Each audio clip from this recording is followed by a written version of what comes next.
Chỉ điệp số bóng bóng từng ngọc nhé, sống phát có một căn thân ảo riêng sang lấy tam online.ថ្ងៃនេះយើងនឹងជួបគ្នានៅមេរៀនថ្មីមួយទៀតតាក់ទងជាមួយនឹង the participle បាទ the participle អញ្ចឹងយើងកុំឲ្យខាតពេកតោះយើងទៅមើលមេរៀននឹងទាំងអស់គ្នាអូខេ participle ហ្នឹងយើងប្រែខ្មែរប្រែអត់ចេញទេប៉ុន្តែយើងនឹងយល់និយមន័យថា participle ហ្នឹងវាមានន័យថាម៉េចចឹងណាអូខេតោះយើងមើលនិយមន័យទាំងអស់គ្នា definition the participle is a verbal adjective partly a verb and partly an adjective គេចង់ប្រាប់យើងថានិយមន័យរបស់ participle ហ្នឹងគឺជាគេហៅថាគុណកិរិយាជាគុណនាមដែលคล้ายខ្លួនមកពីកិរិយាសព្ទមានន័យថាមួយផ្នែកជាកិរិយាសព្ទហើយមួយផ្នែកទៀតជាគុណនាមអញ្ចឹងនិយាយសរុបសេចក្តីមក participle ហ្នឹងបើយើងប្រែជាភាសាខ្មែរអត់មានទេប៉ុន្តែយើងដឹងថា participle ហ្នឹងនៅក្នុងខ្លួនរបស់វាពាក្យកណ្ដាលគឺជាកិរិយាសព្ទពាក្យកណ្ដាលទៀតជាគុណនាមអាហ្នឹងឯងគេឲ្យឈ្មោះថា participle បើសិនជាគុណនាមសុទ្ធហ្មងគេហៅគុណនាមកិរិយាសព្ទសុទ្ធហ្មងគេហៅកិរិយាសព្ទតែដល់ពេលអានេះវាកូនកាត់មានន័យថាពាក្យកណ្ដាលគុណនាមពាក្យកណ្ដាលកិរិយាសព្ទអញ្ចឹងគេឲ្យឈ្មោះថា participle នេះនិយមន័យរបស់វាអញ្ចឹងបងប្អូនតើណាតា participle ហ្នឹងវាមានន័យថាម៉េចអ្វីដែលសំខាន់ជាងនឹងទៅទៀតហ្នឹងគឺការប្រើរបស់វាតែឥឡូវយើងមើលឧទាហរណ៍គេថា sitting on the gate she was stung by a scorpion គេថានៅពេលដែលអង្គុយនៅលើ gate ហ្នឹងមានន័យថារបងណានាងត្រូវបានទិចដោយ scorpion ហ្នឹងខ្ញាដំរីអញ្ចឹងគេបញ្យល់ប្រាប់យើងនេះគេថា sitting កន្លែងនេះគឺវាដូចជាកិរិយាសព្ទអញ្ចឹងហើយវាត្រូវបាននៅពីក្រោយដោយគុណកិរិយា on the gate អញ្ចឹងណា sitting កន្លែងនេះដូចជាគុណនាមអញ្ចឹងហើយវាបញ្ជាក់ន័យឲ្យសព្វនាម C ឃើញទេអានេះមានន័យថា sitting on the gate ហ្នឹងវាបញ្ជាក់ន័យឲ្យ C បងប្អូនទាំងញ៉ៃៗមែនខ្ញុំអត់សូវយល់អានេះគ្រាន់តែជាឧទាហរណ៍ដំបូងឯងតិចទៀតបងប្អូននឹងយល់ហើយពេលដែលបងប្អូនរៀនទៅមុខតិចទៀតបងប្អូននឹងកាន់តែច្បាស់ថាហេតុអីបានវាបញ្ជាក់ន័យឲ្យសព្វនាមនាមអញ្ចឹងណាអូខេអញ្ចឹងឥឡូវគេបញ្យល់យើងប៉ុណ្ណឹងឥឡូវយើងទៅមុខទៀតយើងនឹងកាន់តែស៊ីជម្រៅអូខេតោះask many question he refused to tell the truth គេថានៅពេលដែលត្រូវបានបងប្អូនតាំងកន្លែងណាប្រែនៅពេលកុំតន់បងប្អូនរៀនទៅមុខទៀតទៅយល់ហើយប៉ុន្តែកន្លែងនេះបងប្អូនប្រែតាមខ្ញុំទៅគេថានៅពេលដែលត្រូវបានគេសួរនៅសំណួរជាច្រើនគាត់មិនព្រមប្រាប់នឹងការពិតទេឬក៏ក្រោយពីត្រូវបានគេសួរនៅសំណួរជាច្រើនគាត់មិនព្រមប្រាប់នឹងការពិតទេ refuse to នោះមិនព្រមបដិសេធណាមានតែបដិសេធក្នុងការប្រាប់នឹងការពិតអូខេ ask កន្លែងនេះវាដូចជាកិរិយាសព្ទដែរហើយវាមានកម្មបទ many question ឃើញទេដល់ពេលកន្លែងនេះវាដូចជាគុណនាមដែរហើយវាបញ្ជាក់ន័យឲ្យសព្វនាម he អញ្ចឹងឯងមកគេឲ្យឈ្មោះថា participle ដែលថាក្នុងខ្លួនវានឹងពាក្យកណ្ដាលជាកិរិយាសព្ទពាក្យកណ្ដាលទៀតជាគុណនាមអូខេឥឡូវយើងចូលដល់ the participle is of 3 type គេថា participle ហ្នឹងគឺមាន3ប្រភេទណាបងប្អូន participle គឺមាន3ប្រភេទអូខេទី1គេឲ្យឈ្មោះថា present participle បាទ present participle មានន័យថា present participle មានន័យកិរិយាសព្ទបូក ing ហើយគេប្រើវានៅក្នុងល្បះ active បាទល្បះកាត់ដល់ពេល participle មានន័យថាកិរិយាសព្ទខ្ទង់ទី3ហើយគេប្រើវានៅក្នុង passive ឬក៏បងប្អូនអាចទៅសេបានពីរទម្រង់បងប្អូនដាក់ verb 3ទៅទេក៏បានឬក៏បងប្អូនបូកមានន័យបងប្អូនយក being បូក verb 3គេប្រើនៅក្នុង passive ដូចគ្នាប៉ុន្តែជាទូទៅ being បូក verb 3នេះគេប្រើនៅក្នុងកាល passive continue អញ្ចឹងបងប្អូនរៀនកាលហើយណាប៉ុន្តែយើងនឹងទៅរៀនវាលំបាត់នៅពេលអានេះតិចទៀតបងប្អូននឹងយល់កាន់តែច្បាស់អូខេតោះឥឡូវយើងចូលដល់ perfect participle ដល់ពេល perfect participle រូបមន្តរបស់វា active having បូក verb 3ហើយដល់ពេល passive របស់វា having បូក been បូក verb 3រូបមន្តគេកំណត់ឲ្យមកអញ្ចឹងហើយគេប្រើ perfect participle កន្លែងនេះគឺសម្រាប់សំដៅទៅលើសកម្មភាពមុនក្រោយសកម្មភាពកើតមុនក្រោយអត់អីទេយើងនឹងរៀនវាលំបាត់មួយទៅបងប្អូននឹងយល់អញ្ចឹងកន្លែងនេះខ្ញុំចង់បញ្ជាក់ឲ្យបងប្អូនដឹងថា participle នៅក្នុងភាសាអង់គ្លេសគឺមាន3ទី1 present participle ហើយរូបមន្តវាមិនម៉េចទី2 participle នឹងរូបមន្តវាមិនម៉េចទី3 perfect participle នឹងរូបមន្តវាមិនម៉េចហើយគេប្រើវាមិនម៉េចតោះក កុំឲ្យខាតពេកយើងទៅបន្តទាំងអស់គ្នា The participle is used in a sentence គេថា participle ហ្នឹងត្រូវបានគេប្រើនៅក្នុងប្រយោគទី1ចំណុចទី1គេឲ្យឈ្មោះថា correctly related participle correctly related participle ទម្រង់របស់វាគឺបងប្អូនយកគេអាស័ព្ទបូក ing ហើយ verb 3 ឬក៏ be ហ្នឹងអានេះសម្រាប់ន័យ active អានេះសម្រាប់ន័យ passive ហើយដល់ពេលអានេះគឺសម្រាប់សកម្មភាពកើតមុនក្រោយសម្រាប់ active ដល់ពេល passive របស់វាគឺបងប្អូនយកអញ្ចឹងហើយអាចុចក្រោយនេះមានន័យថានៅពីក្រោយគេអាស័ព្ទវាអាចមាន adverb មានអីអញ្ចឹងបងប្អូនដាក់មកហើយបន្តមក complete ដាក់សញ្ញាក្បៀសផងណាគឺត្រូវតែដាក់សញ្ញាក្បៀសឲ្យដាក់ខុសហើយបន្តមកបងប្អូនបូកនឹង clause ហ្នឹងមានប្រធានមានគេអាស័ព្ទអូខេឥឡូវនេះរូបមន្តរបស់វាអញ្ចឹងយើងទៅមើលការប្រើរបស់គេវិញមានន័យថាគេឧទាហរណ៍យ៉ាងម៉េចហើយគេប្រាប់យើងថាគេថា we use this form គេថាយើងប្រើរូបមន្តនេះណានៅពេលដែលប្រយោគ2 one two sentences នៅពេលដែលប្រយោគ2ហ្នឹងមានប្រធានដូចគ្នាអញ្ចឹងអា correctly related participle ហ្នឹងគេប្រើនៅពេលដែលប្រយោគហ្នឹងវាមានប្រធានដូចគ្នាមានប្រធាន2ហ្នឹងដូចគ្នាយើងមើលឧទាហរណ៍អានេះប្រយោគមួយហើយកាលណាយើងសរសេរប្រយោគដាច់អញ្ចឹងសម្រាប់អ្នកដែលគាត់មិនសូវចេះអង់គ្លេសគាត់សរសេរខ្លីៗអញ្ចឹងទៅតែដល់ពេលដែលយើងរៀនបានកាន់តែខ្ពស់គឺយើងដឹងពីរបៀបក្នុងការបញ្ចូលវាហើយវាមានន័យតែមួយតើនេះបងប្អូនអាហ្នឹងឯងដែលយើងរៀនពីមុនគេឲ្យយើងសរសេរខ្លីៗប្រយោគខ្លីៗសិនណាដោយសារយើងអត់ទាន់ចេះតែដល់ពេលយើងរៀនកាន់តែខ្ពស់ទៅគេឲ្យយើងយកអ្វីដែលយើងសរសេរខ្លីៗហ្នឹងមកបញ្ចូលគ្នាឲ្យវាមានន័យដូចអាមុនល្អជាងមុនលយជាងមុនអញ្ចឹងណាតែវាមានន័យដដែលអូខេចឹងតើណាបងប្អូននេះរូបមន្តរបស់គេប្រាប់យើងថារូបមន្តដែលយើងព្រានហ្នឹង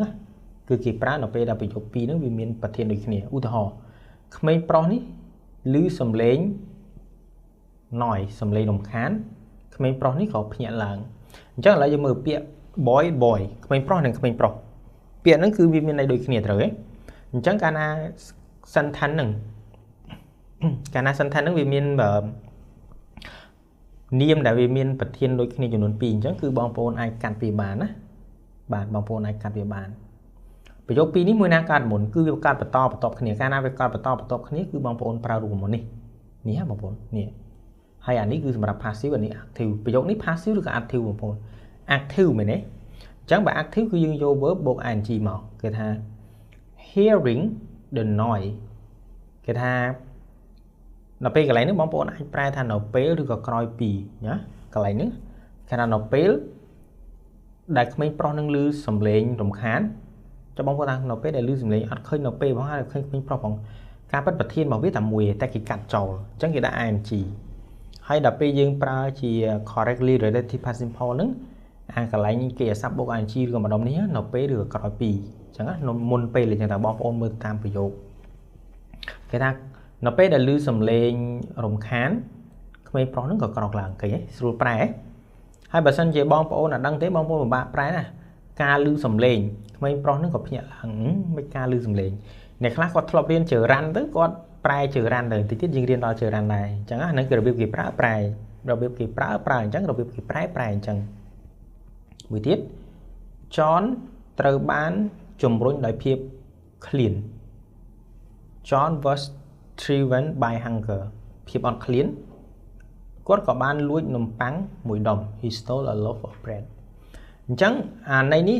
active ឬ passive បងប្អូន passive មែនទេអញ្ចឹងបើ passive បងប្អូនគាត់ណាយក verb 3មកទៅទេមក driven by hunger John stole a loaf of bread ចាំបងប្អូនថា verb passive កន្លែងមាន2 verb 3ហើយ being verb 3តែបើសិនកន្លែងនេះ passive continue មិនមែនថា passive present continue ឲ្យតែ passive continue គឺបងប្អូនអាចបូក being បូក verb 3តែបើ passive ធម្មតាទេបងប្អូន verb 3តែបើ passive continue បងប្អូនដាក់ verb 3ទៅទេក៏បានដែរអញ្ចឹងណាអូខេដល់ពេលយើងនេះមានប្រើដូចគ្នាអត់ក្រប្រហែលនៅពេលដែរឬក៏នៅពេលដែលត្រូវបានជំរុញដោយភាព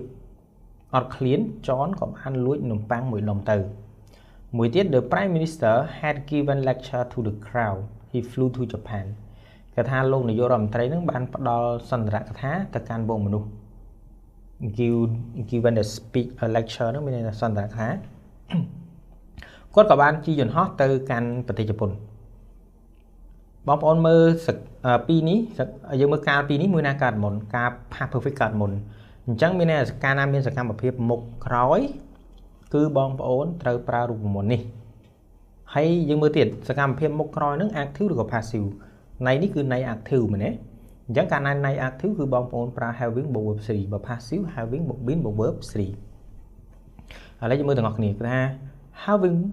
given lecture to the crowd the prime minister flew to Japan គេថាក្រោយពីបានផ្ដល់នៅសន្ទរកថាទៅកាន់វងមនុស្ស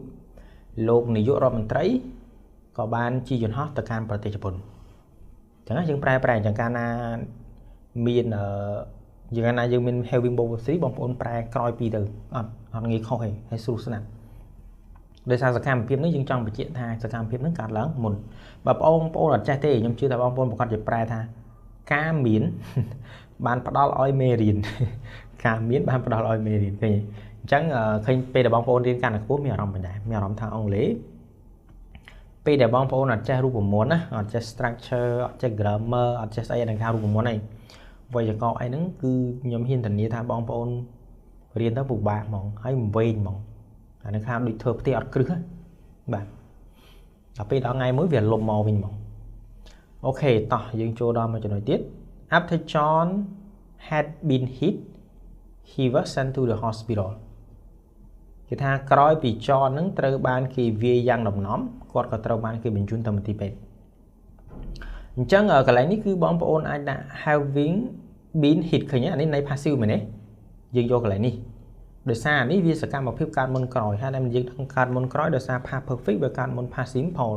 អញ្ចឹងយើងដាក់ having been hit ចាំបងប្អូនថាកន្លែងនេះ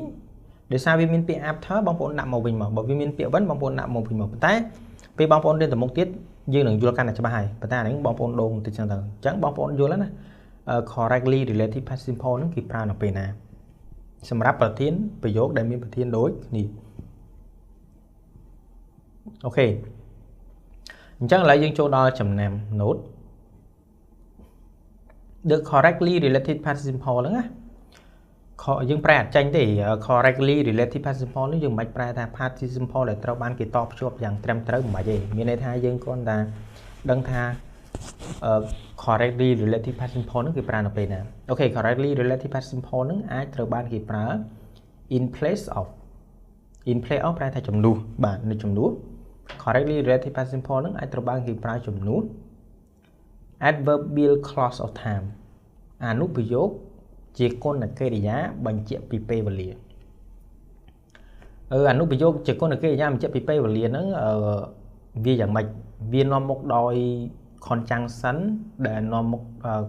ដោយ conjunction ហ្នឹងបញ្ជាក់ពីពេលវេលាហើយបូកប្រធានបូក example ហើយ clause ក៏យើងរៀនអត់ទាន់រៀនដល់ដែរប៉ុន្តែបងប្អូនអាចយល់ពីចំណុចនេះខ្លះៗ reason អនុប្រយោគបញ្ជាក់ពីមូលហេតុបញ្ជាក់ពីលក្ខខណ្ឌ condition ហើយនិង concession ការសុខចិត្តអញ្ចឹងវាមាន4ហ្នឹងណាអញ្ចឹងឥឡូវយើងមើលទាំងអស់គ្នាថា adverbial clause of time អនុប្រយោគជាគុណកិរិយាបញ្ជាក់ពីពេលវេលាគឺជាអនុប្រយោគដែលត្រូវបាននៅពីមុខ preceded ត្រូវបាននៅពីមុខដោយឈ្នាប់បញ្ជាក់ពីពេលវេលា by time conjunction ឈ្នាប់បញ្ជាក់ពីពេលវេលាមានដូចជាពាក្យ before មុន since តាំងពីហើយគេដាក់ក្នុងវងចរហ្នឹង remain ហ្នឹងមានន័យថាយើងទុកវាក៏បានមានន័យថាយើងអាចទុកវាមានន័យថាកាលណាមានពាក្យ before ពាក្យ since យើងទុកវាកាលណាមានពាក្យ after មានពាក្យ while after ក្រោយពី while នៅពេល when នៅពេលនៅពេលអញ្ចឹងគេដាក់ប្រាប់យើងថា retain or delete មានន័យថាលុបក៏បានទុកក៏បានដែរតែបើមានពាក្យ since ហើយនឹងពាក្យ since ហើយនឹងពាក្យ before គឺយើងត្រូវតែទុកតែបើប្រយោគដើមវាមានពាក្យ after មានពាក្យ while មានពាក្យ when ហ្នឹង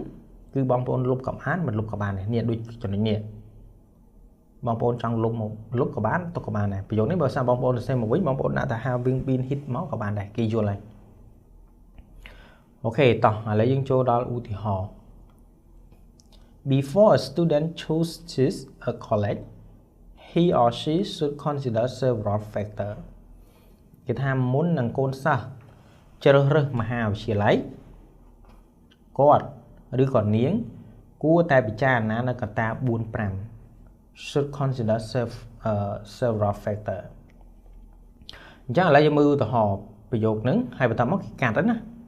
before choosing ឃើញទេអញ្ចឹងអាឈូនេះដាក់ ing មកមានន័យថាយើងមើល he or she ហ្នឹងគឺជំនួសឲ្យ student សិស្សហើយអញ្ចឹងខ្ញុំបញ្យល់បងប្អូនបន្តិចកាលណាមាននាមហើយនឹងសព្វនាមឥឡូវយើងមើល student ហើយនឹង he or she នាមហើយនឹងសព្វនាមកាលណាបងប្អូនលុបគឺបងប្អូនត្រូវទៅសេមកវិញចំនួនឲ្យ student កាលណាមាននាមមួយសព្វនាមមួយចុះបើមាននាមទាំងពីរយើងលុបនាមមួយណាក៏វានៅសល់នាមមួយតែបើសព្វនាមទាំងពីរដូចគ្នាកាលណាមានសព្វនាមទាំងពីរយើងលុបមួយណាក៏បានដែរប៉ុន្តែបើមាននាមមួយសព្វនាមមួយគឺបងប្អូនលុបសព្វនាមទុកនាមគេថាមុននឹងជ្រើសរើសមហាវិទ្យាល័យកូនសិស្សគួរតែពិចារណានៅកត្តា 4-5 A student should consider several factors មួយទៀត adverbial clause of reason គេថាគុណកិរិយាបញ្ជាក់ពីពេលគុណកិរិយាអនុប្រយោគជាគុណកិរិយាបញ្ជាក់ពីមូលហេតុ are preceded by ត្រូវបាននៅពីមុខដោយ conjunction ដូចជាពាក្យ because ហើយនឹង sin ពីព្រោះអានឹងលុបចោលហ្មងបាទគឺត្រូវតែលុបចោលណាបងប្អូន Since he didn't know how to repair Robert asked a mechanic about it គេថាពីព្រោះតែគាត់នឹងមិនដឹងពីរបៀបជួសជុល Robert ក៏បានសុំឬក៏សួរខាង mechanic ណាខាងជាងនឹងអំពីវាអញ្ចឹងប្រយោគនេះប្រយោគ active មែនទេបងប្អូនប្រយោគ active ហើយសកម្មភាពនឹងគឺការបន្តគ្នាអញ្ចឹងកាលណាបន្ត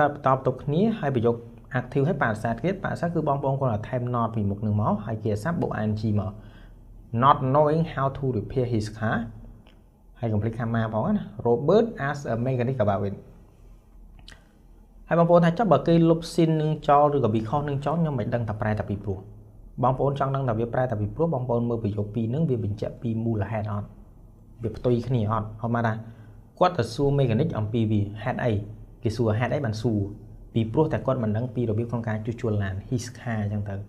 ឬក៏ជួសជុលអញ្ចឹងណា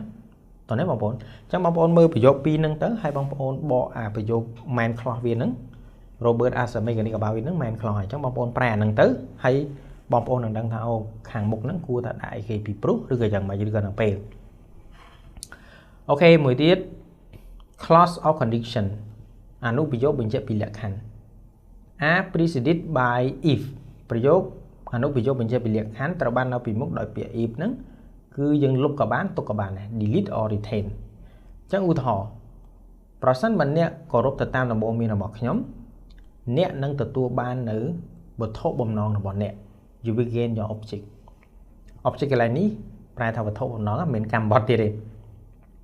អញ្ចឹងគេដាក់ if នៅក្នុងវងកញ្ចក់នេះមានន័យថាបងប្អូនលុបក៏បានមិនលុបក៏បាន following ឃើញទេអត់ប្របែ following my advice you will gain ចាំបងប្អូនថាខ្ញុំមិនដឹងថាប្រសិនបើអត់ប្របែកាលណាបងប្អូនដឹងថាវាជាប្រយោគលក្ខខណ្ឌណាគេលុបបងប្អូនមើល modal verb នៅខាងក្រោយវាមួយកាលណាមាន modal verb អាមុខហ្នឹង if ហើយគេលុបចោលអញ្ចឹងហើយបើបងប្អូនថាដឹងថាលក្ខខណ្ឌទី1ឬក៏ទី2ខ្ញុំមិនដឹងបើកន្លែងនេះ will អានេះលក្ខខណ្ឌទី1ហើយបើ would ខូត my អីហ្នឹងអានឹងលក្ខខណ្ឌទី2ហើយអញ្ចឹងយើងរៀននៅថាវាចំណាំមកគូតខាងក្រោយនេះតិចទេអូខេមួយទៀតប្រសិនបើខ្ញុំគឺជាអ្នកខ្ញុំនឹងមិនធ្វើដូច្នេះទេអញ្ចឹងដល់ពេលយើងមកជា correctly relative past simple យើងដាក់ if being you បងប្អូនចំវាមាន if being you ទៀតឃើញទេចម្លែកតែមិនមែនចម្លែកខុសណាចម្លែកត្រូវអានេះគេនិយាយថាខ្ញុំគិតខុសគេមាន2គិតមួយគិតខុសគេនៃផ្លូវវិជ្ជមានមួយទៀតអវិជ្ជមានអវិជ្ជមានហ្នឹងធ្លាក់ទឹកហើយហ្នឹងបរាជ័យតែបើយើងគិតខុសគេផ្លូវវិជ្ជមានអាហ្នឹងនាំឲ្យយើងជោគជ័យគេថាប្រសិនបើខ្ញុំជាអ្នកចាប់ខ្ញុំថាមិនដឹងតែខ្ញុំដោយសារយើងដឹងថាកាលណាប្រធាន sentence ពីរហ្នឹងវាដូចគ្នាគេលុបចោលមួយហើយ if being you I wouldn't do so ចាំបងប្អូនអាចទៅសេរូបមន្តនេះបានពេលប្រឡងពេលអីគឺត្រឹមត្រូវហើយអញ្ចឹងណាអូខេឥឡូវយើងចូលដល់មួយចំណុចទៀត clause of concession គេថាអនុប្រយោគបញ្ជាក់ពីការសុខចិត្តអនុប្រយោគបញ្ជាក់ពីការសុខចិត្តហ្នឹង are preceded by although មានន័យត្រូវបាននៅពីមុខដោយពាក្យ although ទោះជាមានន័យថាយើងលុបវាទៅ although she was wealthy she never made her name គេថាទោះជានាងមានទ្រព្យសម្បត្តិច្រើនយ៉ាងណាក៏ដោយcònនាងមិនដែរអួតដែរ made her name ហ្នឹងប្រែថាអួតស្មើនឹងពាក្យ boastful being wealthy ឃើញទេអញ្ចឹងយើងដាក់អញ្ចឹងហ្មង being ហើយតែអញ្ចឹងបាក់ being b នេះហើយបន្តមកវាមកគេអាស័ព្ទ b វោះហ្នឹងវាមក b ហើយគេអាស័ព្ទធាតុដើមហើយថែម ing មក being wealthy she never made her name អូខេឥឡូវយើងចូលដល់ note ចំណាំ if an adverbial clause គេថាប្រសិនបើគុណកិរិយាអនុប្រយោគជាគុណកិរិយាហ្នឹង have two appropriate meaning មានន័យសមរម្យចំនួន2 we should retain a conjunction យើងគួរតែរក្សានៅ conjunction នឹងបានគេថា staying at your hotel ខណៈពេលដែលខ្ញុំកំពុងតែស្នាក់នៅសន្តាគាររបស់អ្នកខ្ញុំបានបាត់ខ្សែករបស់ខ្ញុំអញ្ចឹងមានន័យថាបើសិនជាបងប្អូនចង់ឲ្យវាមានអត្ថន័យសមរម្យដែលយើងចង់និយាយថាខ្លាចគេច្រឡំណាបងប្អូនអាចទុកវាបាននេះខណៈពេលដែលខ្ញុំកំពុងតែ while I was staying at your hotel I lost my necklace តាមពិតវាច្រឡំទេបើសម្រាប់គេអ្នករៀនចេះអញ្ចឹងតែបើសិនជាយើងអ្នកដែលអត់សូវចេះវាច្រឡំហើយតែបើបងប្អូនទៅសេមហាប្រឡងសេអីសេអានោះទៅនេះព្រោះធម្មតាអ្នកដែលមកមើលការងាររបស់យើងគេដឹងថាយើងចេះមិនចេះចា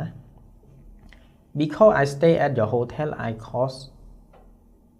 I lost my necklace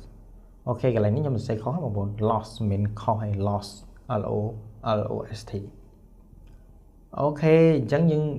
ចប់ហើយយើងចូលដល់មួយចំណុចទៀតចូលជាមួយនឹង absolutely នេះបើយើងប្រែខ្មែរប្រែចេញប្រែថាដាច់ខាតប៉ុន្តែអានឹងវាជាន់តែជាឈ្មោះចំណងជើងនៅក្នុង participle simple ទេឈ្មោះថា absolutely យើងមិនបាច់ប្រែវាទេតែយើងដឹងថា absolutely ហ្នឹងមានរូបមន្តយ៉ាងម៉េចហើយគេប្រើវានៅពេលណាអូខេយើងយកនាមឬក៏សព្វនាមហើយបន្តមកទៀតគឺបងប្អូនបូកនឹងគេអាស័ព្ទ ing ចំណុចនេះដូចគ្នាទេអត់ពិបាកទេមានន័យថាបើសិនជាបងប្អូន verb ing សម្រាប់ន័យ active ហើយសកម្មភាពហ្នឹងការតគ្នា verb 3 being បូក verb 3 passive having បូក verb 3 having បូក been បូក verb 3សម្រាប់ន័យ active passive ហើយសម្រាប់សកម្មភាពកើតមុនក្រោយហើយបន្តមកយើង complete ដាក់សញ្ញាក្បៀសផងហើយបន្តមកបូក clause មានប្រធានមានកិរិយាសព្ទហើយគេប្រាប់យើងទៀតថា note ចំណាំ we use absolute phrase when two clauses have different subject គេថាយើងប្រើ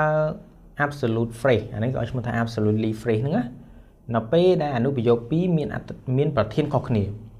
អញ្ចឹងអារូបមន្តទី1ដែលយើងរៀន correctly related past simple ហ្នឹងគឺសម្រាប់ប្រធានដូចគ្នាដល់ពេល absolutely phrase ឬក៏ absolutely តេហ្នឹងគឺគេប្រើក្នុងប្រយោគដែលវាមានប្រធានខុសគ្នាអូខេឥឡូវយើងមើលទាំងអស់គ្នាគេថាប្រសិនបើអាកាសធាតុនឹងល្អឬក៏អនុញ្ញាតអំណោយផលក៏ហៅខ្មែរយើងថាប្រសិនបើអាកាសធាតុនឹងអំណោយផលយើងនឹងមានពិធីជប់លៀងនៅសួនច្បារនៅថ្ងៃស្អែកអញ្ចឹងបងប្អូនមើល we ហើយនឹង weather យើងហើយនឹងអាកាសធាតុប្រធានខុសគ្នាអញ្ចឹងកាលណាប្រធានខុសគ្នាអញ្ចឹងគឺគេប្រើ absolutely គេនិយាយថា if the weather permitting we will have a garden party tomorrow អូខេអបបាយស្រួលទេឲ្យតែបងប្អូនចេះរូបមន្តស្រួលហើយបងប្អូនឃើញគេ say if the weather permitting ខុសដាក់អីផងខុសបណ្ដោយអានេះគេលុបចោលហើយណាបាទអូខេតោះចំណាំ the absolute phrase may follow the independent clause គេថា absolute phrase ហ្នឹងអាចនៅពីក្រោយ independent clause បានដូចគ្នាអញ្ចឹងបងប្អូនអាចតែសេវានៅមុខក៏បាននៅក្រោយក៏បានអានេះក៏ឲ្យឈ្មោះថា main clause ហើយនេះហើយ main clause ក៏យើងមិនទាន់រៀនស៊ីជម្រៅដែរពេលដែលបងប្អូនរៀនសិនថាបងប្អូនច្បាស់ហើយដោយសារនេះវាមានប្រធានមានគេអាស័ព្ទតែពេលអានេះគេហៅថា clear enough ហេតុអីវាមានតែប្រធានទេតែវាអត់មានគេអាស័ព្ទទេហើយបងប្អូនថាចុះ the weather permitting នឹងមានគេអាស័ព្ទគេអាស័ព្ទលុះតាវាបំបែកទៅតាមប្រធានអានឹងមិនមែនគេអាស័ព្ទទេគេហៅ participle simple តាកិរិយាសព្ទមានន័យថាវាបំបែកទៅតាមប្រធានថែម s ឬក៏ es ហើយកុំច្រឡំណាកិរិយាសព្ទមានន័យថាវាបំបែកទៅតាមប្រធានដល់ពេល participle simple វាមិនមែនជាកិរិយាសព្ទទេវាជាកូនកាត់មានន័យថាពាក្យកណ្ដាលខ្លួនវាកិរិយាសព្ទពាក្យកណ្ដាលខ្លួនវាជាគុណនាមអញ្ចឹងយើងចែកវាដាច់ពីគ្នាអូខេយើងមើលឧទាហរណ៍ទាំងអស់គ្នាថា the door having been locked with two bolts គេថាទ្វារហ្នឹងត្រូវបានគេចាក់សជាមួយនឹងអាបូលហ្នឹងមានន័យដូចកលឹះចំនួន2 we felt safe for the night មានន័យថាយើងមានអារម្មណ៍ថាមានសុវត្ថិភាពពេញមួយយប់អញ្ចឹងបងប្អូនអាចលើកវាទៅមុខក៏បានទៅក្រោយក៏បានដែរអញ្ចឹងណាបាទ we felt safe for the night the door having been locked with 2 bolts អញ្ចឹងបងប្អូនលុបមុខទៅក្រោយដូចគ្នាបានដូចគ្នាអញ្ចឹងណាបងប្អូនប៉ុន្តែជាទូទៅខ្ញុំចង់និយាយថាភាគច្រើនគឺគេអត់សូវលើកយកទៅក្រោយទេគេលើកយកមកមុខប៉ុន្តែបើគេលើកទៅក្រោយម្ដងអ្នករៀនអង់គ្លេសដែលគាត់អត់ចាំហ្នឹងភាគច្រើនគាត់វិញអូខេ number 3 review relative clauses មានន័យថាអនុប្រយោគសម្រាប់តភ្ជាប់ដែលត្រូវបានគេកាត់បន្ថយឲ្យខ្លីអញ្ចឹង relative clause យើងរៀនហើយណា relative clause នៅក្នុងមេរៀន relative pronoun បាទនៅ participle អញ្ចឹងខ្ញុំសូមបញ្ជាក់បងប្អូនមេរៀនពីដើមរហូតដល់ចប់គឺត្រូវតែចាំវាប្រតិកន្លាគ្នានៅ participle នឹងត្រូវបានគេប្រើដើម្បីកាត់បន្ថយ relative clause ត្រូវបានគេប្រើដើម្បីកាត់បន្ថយអនុប្រយោគសម្រាប់តភ្ជាប់នៅពេលដែល relative pronoun នៅពេលដែលសព្វនាមសម្រាប់តភ្ជាប់នឹងគឺជាប្រធានយើងអាចកាត់បន្ថយបានលុះត្រាតែក្នុងករណីដែល relative pronoun នឹងគឺជាប្រធាននៅក្នុង defining clause ទៀតនៅក្នុង non defining clause ហើយនិង non defining clause វាក៏អាចទៅរួចដែរក្នុងការលុបប្រធាន subject relative pronoun មានន័យថាសព្វនាមសម្រាប់តភ្ជាប់ជាប្រធាននឹងដោយប្រើ participle អញ្ចឹងនៅក្នុង non ហើយនិង defining គឺបងប្អូនអាចលុបបានហើយក្នុងករណីដែលវាជាប្រធានឧទាហរណ៍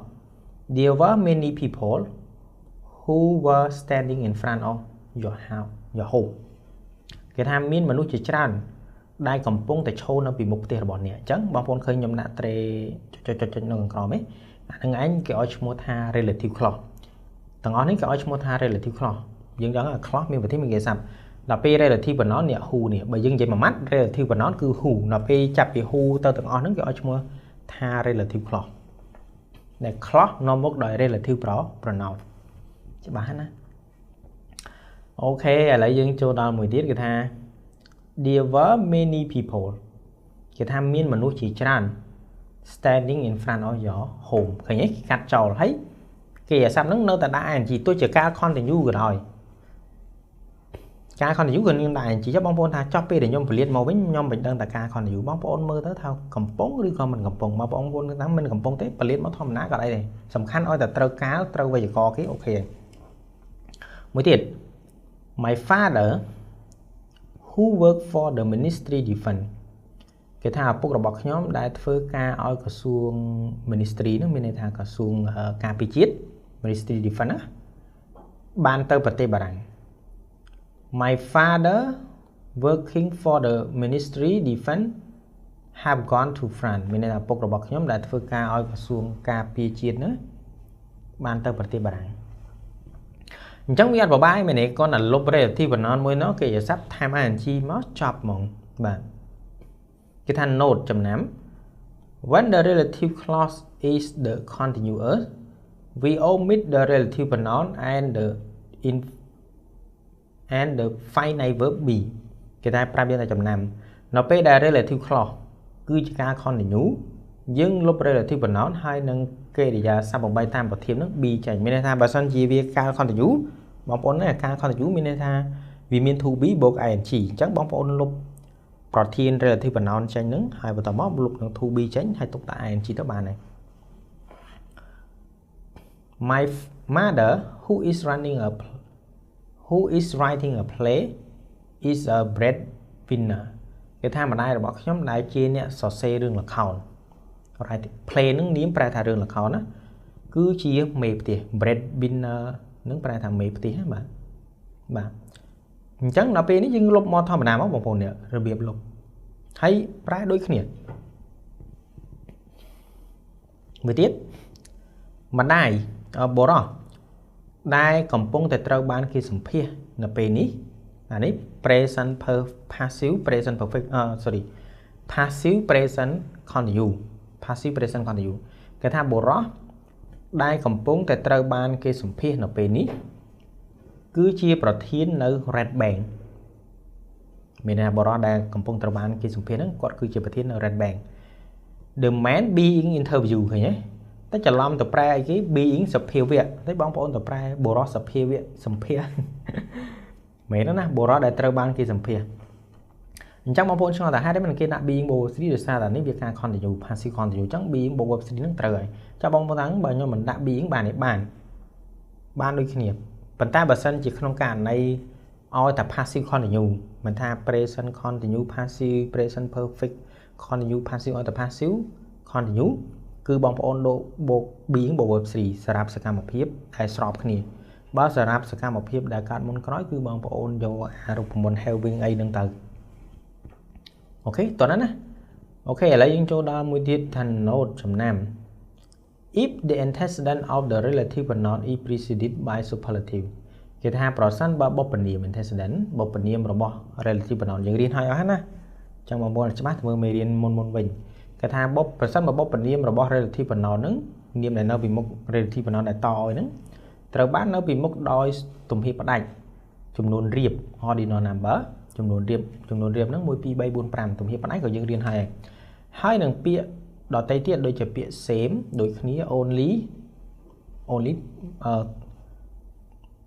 ត្រឹមតែអញ្ចឹងណា all ទាំងអស់ any ខ្លះ none គ្មានអ្វី sing វត្ថុ nothing គ្មានអ្វី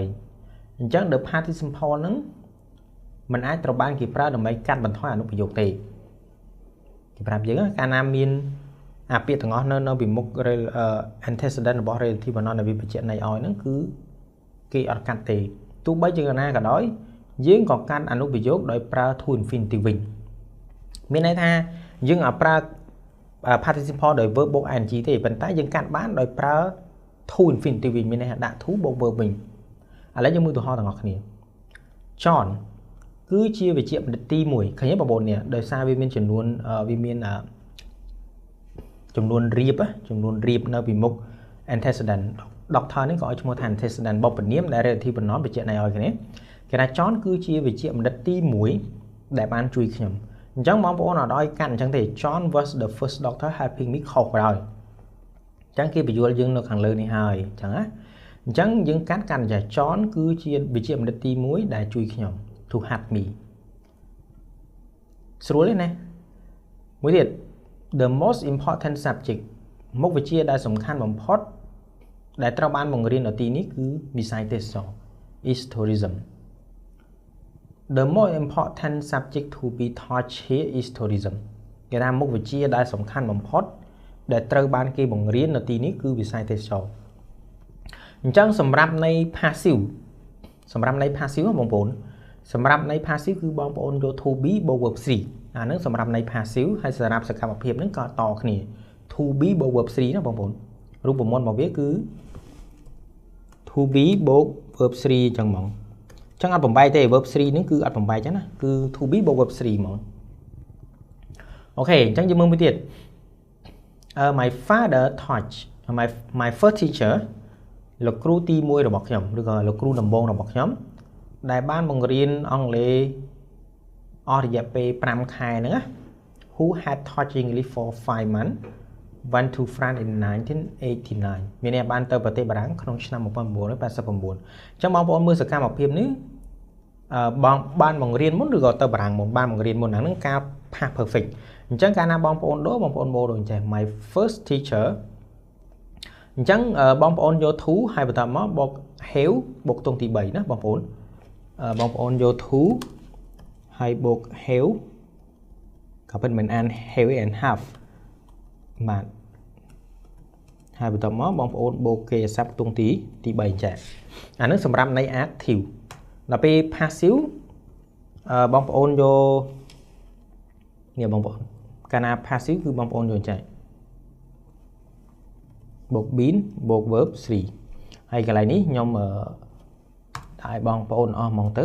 to បូកនឹង verb 1អានេះមានន័យថាសម្រាប់នៃ active អានេះ passive ហើយអានេះ active សម្រាប់សកម្មភាពកើតមុនក្រោយហើយអានេះសម្រាប់ passive សម្រាប់សកម្មភាពកើតមុនក្រោយ my first teacher to have taught English for 5 months went to France in 1989ឃើញទេ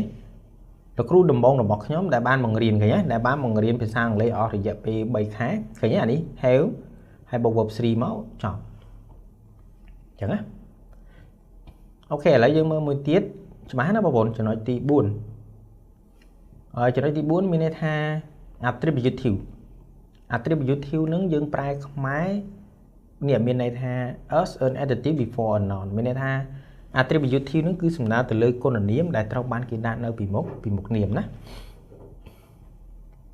The crying baby is her គេថាទារកដែលយំនឹងគឺជាកូនរបស់នាងឬក៏បងប្អូនអាចសរសេរចេះបាន The baby who is crying is her អញ្ចឹងសម្រាប់relative pronoun ដែលយើងអាចកាត់ហើយយើងអាចយកអា participle ហ្នឹងយកមកដាក់នៅពីមុខនាមនវាបច្ចៈន័យឲ្យបានអាហ្នឹងគេឲ្យឈ្មោះថា attributive អញ្ចឹងណាអូខេមួយទៀត A barking dog never bite ឆ្កែដែលព្រុសមិនដែលខាំទេអញ្ចឹងបងប្អូនអាចផលិតមកចេះបាន A dog that bark never bite អញ្ចឹងបងប្អូនអាចសរសេរជា attributive ក៏បានដែរគ្រាន់តែលុបចេញអស់មកយកគេសាប់បុក ing ហ្នឹងយកមកដាក់ពីមុខនាមនវាបច្ចៈន័យឲ្យមកអូខេ The spoken language all over the world is English គេថាភាសាដែលត្រូវបានគេនិយាយជុំវិញពិភពលោកគឺជាភាសាអង់គ្លេស The language that is spoken all over the world is English អញ្ចឹងបងប្អូនអាចបរៀនអញ្ចឹងបានណាអូខេអញ្ចឹងយើងមើលទាំងអស់គ្នាប្រៀបធៀប walking boy ក្មេងប្រុសដែលកំពុងតែដើរបងប្អូនចាំការណាននាមដែលនៅពីក្រោយអាគេអាស័ព្ទបូក ing ហ្នឹងជាមនុស្សមានន័យថាមិនមែនជាមនុស្សទេឲ្យតែមានជីវិតអាគេអាស័ព្ទបូក ing ហ្នឹងគេឲ្យឈ្មោះថា participle ឬហើយនៅក្នុងចំណុចទី4ឈ្មោះថា attributive តែបើសិនជានៅពីក្រោយវាជារបស់ដែលគ្មានជីវិតវិញអាគេអាស័ព្ទបូក ing នេះមិនមែន participle ទេគេឲ្យឈ្មោះ gerund ដល់ពេល walking stick ប្រែថាឈើច្រត់ឃើញទេវាមិនមែនជា participle ទេវាជា gerund ហើយមិនជា gerund ដោយសារនាមនៅពីក្រោយវានឹងជានាមដែលគ្មានជីវិតអញ្ចឹងពេលដែលប្រឡងបងប្អូនត្រូវចាំពេលហ្នឹងគេឲ្យបងប្អូនញែកហើយមួយណា participle មួយណាជា gerund sleeping boy ក្មេងប្រុសដែលកំពុងតែគេងឃើញទេយើងប្រែអញ្ចឹងមានន័យក្មេងប្រុសដែលកំពុងតែគេង sleeping pill ថ្នាំបានងុយគេង The swimming crocodile មានន័យថាក្រពើដែលកំពុងតែហែលទឹក The swimming pool មានន័យថាអាងទឹកយើងប្រែអញ្ចឹងហ្មងអាងទឹកអញ្ចឹងណាតែនេះបងអាមួយជើរ៉ាន់អាមួយជា participle ជាប្រាប់យើងថាចំណាំ The present and past participle of intransitive verb គេថា present participle ហើយនិង past participle របស់គេអាស័ព្ទសកម្ម intransitive verb គេអាស័ព្ទអកម្មដែលបញ្ជាក់ពីអារម្មណ៍ពួកវាត្រូវបានគេប្រើជាគុណនាមមានន័យថា present and past participle របស់គេអាស័ព្ទអកម្មហ្នឹងដែលបញ្ជាក់ពីអារម្មណ៍គឺពួកវាត្រូវបានគេប្រើជាគុណនាមឧទាហរណ៍ annoying ដែលគួរឲ្យធុញ annoy ធុញ disappointing គួរឲ្យការខកចិត្តចាំបងប្អូនថាប្រើពេលណាអូខេប្រែសិនទៅចាំខ្ញុំបញ្យល់ interesting គួរឲ្យចាប់អារម្មណ៍គួរអានេះចាប់អារម្មណ៍ worrying ដែលគួរឲ្យភ័យបារម្ភ worried បារម្ភ tiring គួរឲ្យធុញទ្រាន់គួរឲ្យអស់កម្លាំង surprising ភ្ញាក់ផ្អើលគួរឲ្យភ្ញាក់ផ្អើល boring ធុញ fascinating មានន័យចាប់អារម្មណ៍ខ្លាំងហ្មងអញ្ចឹងឲ្យយើងមើលឧទាហរណ៍ទាំងអស់គ្នាបងប្អូននឹងយល់ហើយគេថា this is a tiring journey មានន័យនេះគឺជាការធ្វើដំណើរគួរឲ្យធុញបងប្អូនចាំណាកាលណាយើងប្រើ present participle មានន័យ present participle មានន័យ verb បូក ing មានន័យថាបើសិននិយាយ this is a tiring journey មានន័យថាការធ្វើដំណើរនេះគួរឲ្យធុញមានន័យថាអាការធ្វើដំណើរនឹងធ្វើឲ្យយើងធុញមិនមែនយើងធុញនឹងការធ្វើដំណើរនឹងទេតើនេះឥឡូវយើងមើលមួយទៀតខ្ញុំចាប់អារម្មណ៍ជាមួយនឹងនាងជាមួយខ្ញុំឧទាហរណ៍មួយទៀតខ្ញុំចាប់អារម្មណ៍នឹងនាងហើយនាងគឺជាក្មេងស្រីដែលគួរឲ្យចាប់អារម្មណ៍មានន័យថាកាលណាយើងដាក់ ing ហើយនឹង ed ខុសគ្នាមានន័យថាបើយើងប្រើ ed មានន័យថាយើងនឹងចាប់អារម្មណ៍ទៅលើរឿងរ៉ាវអ្វីមួយតែបើសិនជាយើងប្រើ ing របស់មួយនឹងធ្វើឲ្យយើងចាប់អារម្មណ៍ស្រួលទេបងប្អូនស្រួលចាំទេខ្ញុំឧទាហរណ៍មួយទៀតនេះឧទាហរណ៍ថាគាត់គឺជាគ្រូដែលគួរឲ្យធុញមានន័យថា dương mình thôi quạt để quạt để phơi dương thôi quạt còn đấy mình này thà quạt cứ chỉ cùi thôi 20 tiết nếu cứ chỉ không sai được cùi chạm vào mình này tha mình nè sai đến bây để dương khơi quạt cứ quạt miền ấy mới phơi dương chạm vào tiện tiền dương á hay chứ còn miền chạm vào quạt đi miền nè quạt nó phơi dương chạm vào cái nào ai chí rồi bỏ nó phơi dương chạm vào là PID miền này dương chạm vào nó bỏ năng mình còn đấy 4 nếu thôi được chạm vào niềng miền này tha dương nó luôn dương chỉ là chạm vào niềng là P kia là CID vĩnh miền này tha mình đang phơi dương chạm hả ròm ING mình đang phơi dương chạm ròm là PID dương chạm ròm kì chẳng á vì cho nó biết tập năng để ok lấy những chỗ đó cho nó tiếp 5 miền này tha participle nó từ ban kỳ pra chỉ còn cái giá bệnh chuyện này ở kỳ giá sẵn ok nó không ca pra ní participle people này pi saka một phiệp pí đại cát láng nợ p tầm mùi miền này tha people này pi saka một phiệp pí đại cát láng nợ p tầm mùi at the same time út họ she sat by the fire reading a book niêng ông quay nợ các bài phướng and phở miền này tha saka một phiệp pí nó cát láng nằm ná cái này chẳng cứ dương pra participle present participle lắm bọn này passive ed chẳng từ chẳng vào 4 chẳng bên này tha niếng ban ông quay nợ chích phướng đòi an sự phở bên này thằng quay chích phướng phóng an sự phở vào sẽ cam phê nướng cá láng sọp bên tầm mùi chón ban này giấy tiếng nhiều nhầm nhé tích này giấy tiếng nhiều nhầm on đăng là rô on lên vậy thầm mày chón ở nhóm niếng này giấy tiếng nhiều nhầm see said smiling chẳng từ chón ban này giấy tiếng nhiều nhầm thả quất nâng châu ruộng bị thi chụp bị thi PPP là bảo ôn đây là bảo quật quất châu thâm mừng đấy he was standing rooted mình là châu thâm mừng ở châu đi chả rứa nơi bị mốc living room bạn và tôi nhiều nhá chẳng sẽ cam PPP nhữngการlang nằm nà khởi còn mọi bao mô cho là standing hay rooted tiết trong sẽ gì nì dây nhỏ nhâm nì dây tiếng nhỏ nhâm đến nì dây tiếng cầm phong nhỏ nhâm á bạn ok lấy những chỗ đó mới tiết use predicatively cái tha participle nó từ ban nghiệp pra chia predicatively bên này thà việc pra nó bị gọi linking verb hay linking verb phải dừng riêng hai vậy chẳng hạn này đôi chia sai bị buồn ní của chạm rộng vậy luôn tới oi là ca continue bằng bốn chạm á oi là ca continue verb both ing nó kia oi trong một thá present participle này được nó không passive của bạn này chẳng á sao phải ní của chạm rộng I'm interested in her character chạm rộng nên chỉ là bọn niệm mới tiếp the present participle được gọi past participle nứng từ ban kịp pra đầm bay chủng nua substitute đầm bay chủng nua via with expressing the whole sentence đây bằng hai nhầm piประโยคtiếng mũi in non-defining relative clause nó nóng anh lúc ví dụ sầm rạp top chụp non-defining chẳng chừng bạch pre dừng đang thành non-defining clause nó người dân riêng hay vì miền sinh nhạc kamapi chẳng present rồi gặp past participle từ ban kịp ra chủng nô viết đầm bay bằng hai đầm bay bình chia sorry đầm bay bình chia expressing đầm bay bình chia ở ví dụ tiếng mũi nó nóng non-defining relative clause ok lấy cho mình tổng hợp the team won the championship viết shock the opponent cái thang crom mùi ní ban chia chương ai đã phơi ở cú bạn để bạn nó phía ba bằng run thốt the team won the championship shocking the opponent miền nào crom nâng ban xin chừng ái đòi ban phơi oi cú bạn để bạn tầng mu nâng run thốt chẳng shocking cái nhé đã ta ai chi mò từ tê mò cái thang trận đa vô ní mình phơi ca là tê bên này bật khôi đây tàu ban cái score đòi bộc lực cho tràn miền đằng để tao bạn đằng đòi bộc lực cho tràn bộc lực đằng tha trần đại vô nó việc khối này việc thực hành cả thì chắc mong muốn đã thao mà nào the lift isn't working known to many employees tập đó hai đây mình riêng đã thành nôn rồi thế ảnh để sao việc phải dục phá xỉu ok lại riêng chỗ đó trần đại ti làm 7 present hai nâng past simple nâng từ ban kịp ra đồng bay bằng cát cô là niệm sắm mà chẳng bong bóng vô adverbឬcòn niệm hay đặt nhà hyphen nâng máu hay verb buộc ing vì chỉ men hating women cái nào đặc biệt những trái tha straight để stop bố rồi mình đây tha straight nó stop rồi và tại tí kia mà sân chỉ bóng bóng lục hyphen đi tránh bố rồi nó stop straight mình tám phần cho nó như kiểu nhóm thọ bị vô bóng bóng nơi mê điên môn đấy anh nâng việc khó khăn ta mình tích cái nào bóng bóng là ing chí những trái chơi មានន័យថាដែលស្អប់បុរសអញ្ចឹងដល់ពេលយើងប្រែនាមមុនមានន័យស្ត្រីដែលស្អប់បុរសដល់ពេលប្រយោគនេះ man hating women ហ្នឹងអត់មានសញ្ញា hyphen ហ្នឹងប្រែថាបុរសហ្នឹងស្អប់ស្ត្រីវិញអាហ្នឹងយ៉ាត់ច្រឡំគ្នា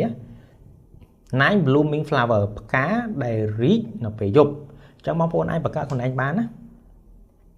person eating plant រុក្ខជាតិដែលស៊ីមនុស្សមានន័យថារុក្ខជាតិហ្នឹងស៊ីមនុស្សមិនមែនមនុស្សស៊ីរុក្ខជាតិណាបើមនុស្សស៊ីរុក្ខជាតិគឺបងប្អូនត្រូវលុបសញ្ញានេះចេញនេះ person eating plant អាហ្នឹងมันប្រែថាមនុស្សស៊ីរុក្ខជាតិដល់ពេល person hyphen eating plant មានន័យថារុក្ខជាតិហ្នឹងស៊ីមនុស្ស a well teaching professor សាស្ត្រាចារ្យដែលបង្រៀនល្អតើនេះបងប្អូនអត់ប្រហែលណាតែបើបងប្អូនអត់ញែកវាអីទេយ៉ាត់ច្រឡំអញ្ចឹងយើងចូលដល់ B ចំណុចទី8នឹងដែរបងប្អូនអាចបង្កើតបាន adverb ឬក៏នាមបាក់សញ្ញា hyphen verb 3អានេះសម្រាប់ន័យ passive គេថាកិច្ចពិភាក្សាសន្តិភាពដែលគ្រប់គ្រងដោយសហរដ្ឋអាមេរិក back ហ្នឹងគេសាប់ប្រែថាគ្រប់គ្រងបន្លែដែលដាំនៅផ្ទះ home grown vegetable the US led war in Iraq សង្គ្រាមដែលដឹកនាំដោយសហរដ្ឋអាមេរិកនៅក្នុងប្រទេសអ៊ីរ៉ាក់តែពិតអានេះ US នេះខ្ញុំយើងទៅសេអក្សរធំមិនត្រូវប៉ុន្តែខ្ញុំបានសេអក្សរធំទេយើងសេ U ធំ S ធំមកដល់ពេលសង្គ្រាមដែលដឹកនាំដោយសហរដ្ឋអាមេរិកអញ្ចឹងអានឹងន័យ passive នៅក្នុងប្រទេសអ៊ីរ៉ាក់អូខេតោះឥឡូវយើងចូលដល់ចំណុចទី9 present participle នឹងត្រូវបានគេប្រើនៅក្នុងការកំពុងបន្តឲ្យតែការកំពុងបន្តបងប្អូនចាំឲ្យតែការកំពុងបន្តបងប្អូនឃើញគេអាសាប់បូក ing ហ្នឹងណាអាគេអាសាប់ ing ហ្នឹងក៏ឲ្យឈ្មោះថា present participle ឧទាហរណ៍ I'm having my house decorated ខ្ញុំកំពុងតែឲ្យគេនឹងរៀបចំផ្ទះរបស់ខ្ញុំបងប្អូនថាចំអានេះ passive គេអានេះក៏ឲ្យឈ្មោះថា passive causative verb ប៉ុន្តែយើងរៀនអត់ទាន់ដល់ទេយើងនឹងរៀននៅមុខទៀតឥឡូវបងប្អូនប្រែតាមខ្ញុំសិនទៅអូខេ we have been working here since 1999គេថាយើងបានធ្វើការនៅទីនេះតាំងពីឆ្នាំ1999អូខេមួយទៀត the past participle is used in perfect tense and passive គេថា past participle នឹងត្រូវបានគេប្រើនៅក្នុងកាល perfect ហើយនិង passive past participle នឹងមានន័យថាគេប្រើនៅក្នុងកាល perfect ហើយនិង passive អូខេ we have known ឃើញទេ known នឹងគេអាសាប់ក្នុងទី3មែនទេគេប្រើនៅក្នុងកាល perfect ហើយឲ្យតែ perfect past perfect present perfect អញ្ចឹងណាយើងបានស្គាល់នាងអស់រយៈពេល5ឆ្នាំហើយឥឡូវនេះខ្ញុំនឹងបានរកលុយគ្រប់គ្រាន់មុនពេលដែលខ្ញុំមានអាយុ40អូខេចំណុចទី11មានន័យថា participle នឹងត្រូវបានគេប្រើជាធ្នាក់នៅពីមុខនាមឬក៏សព្វនាមអញ្ចឹងconsidering នឹងគេហៅថា participle ដែរប៉ុន្តែធ្នាក់ជា participle ប៉ុន្តែវានៅតែធ្នាក់ដដែលប៉ុន្តែមានន័យថា participle នឹងដើរតួជាធ្នាក់អញ្ចឹងណា considering his age ដោយគិតពីអាយុរបស់គាត់ he is old enough to attend school បើគិតពីអាយុរបស់គាត់ហ្នឹងគាត់ចាស់ល្មមក្នុងការចូលរៀនហើយ servant were killed មនុស្ស7នាក់ត្រូវបានសម្លាប់ including a policeman រាប់បញ្ចូលទាំងប៉ូលីសមួយនាក់ដែរ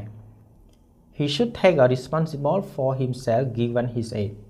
គាត់គួរតែមាន take responsibility មានន័យថាគាត់គួរតែមានទំនួលខុសត្រូវ he should take responsibility for himself គាត់គួរតែមានទំនួលខុសត្រូវសម្រាប់ខ្លួនគាត់បើគិតពីអាយុរបស់គាត់ given his age អូខេ12 present ហើយនិង past participle នឹងត្រូវបានគេប្រើជាកម្មបទ objective complement ពាក្យសម្រាប់បង្គ្រប់ន័យឲ្យកម្មបទអូខេរូបមន្តរបស់វាបងប្អូនយកប្រធានបូកនឹង verb យើងប្រើការអីក៏បានដែរហើយបន្តមកបងប្អូនបូកនឹងកម្មបទហើយបូកគេអាសព្ទ ing សម្រាប់ន័យ active ហើយបើសិនជា passive គឺបងប្អូនបូក verb 3ឧទាហរណ៍ខ្ញុំបានឃើញគាត់នឹងដើរកាត់ស្ពាននៅម៉ោង2រសៀលកាលពីម្សិលមិញអញ្ចឹងនឹងន័យ active they found him playing card ពួកគេបានរកឃើញថាគាត់នឹងកំពុងតែលេងបៀ do you want your document type តើអ្នកចង់ឲ្យគេវាយឯកសាររបស់អ្នកឬឃើញទេ passive តើអ្នកចង់ឲ្យគេឆ្លើយសំណួររបស់អ្នកឬ do you want your question answer have you heard your name call តើអ្នកឮឈ្មោះតើអ្នកឮគេហៅឈ្មោះអ្នកទេអូខេកន្លែងនេះ កិរិយាសព្ទដែលត្រូវបានគេប្រើនៅក្នុងរូបមន្តនេះមានដូចជាពាក្យ see hear find អាហ្នឹងបងប្អូនចេះប្រើណាឃើញឮយល់ឃើញមានអារម្មណ៍ចង់ប្រាថ្នាចូលចិត្តពេញចិត្តមើលធំក្លិនកត់ចំណាំសង្កេតឡានឡាក់វាមានច្រើនប៉ុន្តែខ្ញុំសូមបញ្ជាក់បងប្អូនកន្លែងនេះមួយកន្លែងឧទាហរណ៍ថា ខ្ញុំដាក់បច្ចុប្បន្ននោះ I see her kiss អូខេឥឡូវខ្ញុំឧទាហរណ៍ថា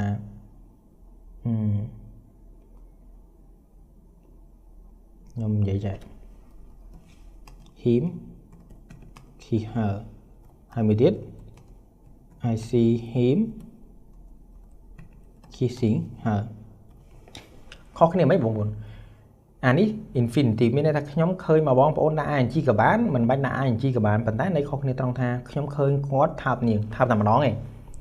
តែបើយើងឃើញ I see him kissing her មានន័យថាគាត់អាចថើបច្រើនដងន័យខុសគ្នាតែបន្តិចទេប៉ុន្តែត្រូវដូចគ្នាណាអូខេមួយទៀតចំណុចទី13គេថា present participle នឹងត្រូវបានគេប្រើនៅពីក្រោយកិរិយាសព្ទមួយចំនួនបូកនឹងកន្សំពាក្យបញ្ជាក់ពីពេលវេលាហើយនឹងទីកន្លែង time ឬក៏ place expression ឧទាហរណ៍ spend បូកនឹង time expression បូក ing អញ្ចឹងបងប្អូនត្រូវចាំមានន័យថា time បូកនឹងកន្សំពាក្យបញ្ជាក់ពីពេលវេលាហើយនៅពីក្រោយវាត្រូវបូក ing ហើយអ្វីបូក ing នៅពីក្រោយវាហ្នឹងឯងគេឲ្យឈ្មោះថា present participle ឧទាហរណ៍ខ្ញុំបានចំណាយពេល3ថ្ងៃឃើញទេអា3ថ្ងៃហ្នឹងឯងគេឲ្យឈ្មោះថា time expression clear បញ្ជាក់ពីពេលវេលា3ម៉ោង3ថ្ងៃ3ឆ្នាំ3ខែ3សប្តាហ៍អីចឹងយើងដាក់មកអាហ្នឹងគេ time expression ហើយប្រើការអីក៏បានដែរខ្ញុំបានចំណាយពេល3ថ្ងៃទៅលេងសាច់ញាតិរបស់ខ្ញុំអញ្ចឹងខ្ញុំឃើញអ្នកខ្លះគាត់ទៅសេចេះ I spent 3 days to visit ខុសណាបងប្អូនដាក់ to គឺខុសដាក់ ing បានត្រូវ to visit ខុសដាក់ visiting បានត្រូវមួយទៀត lie បូកនឹង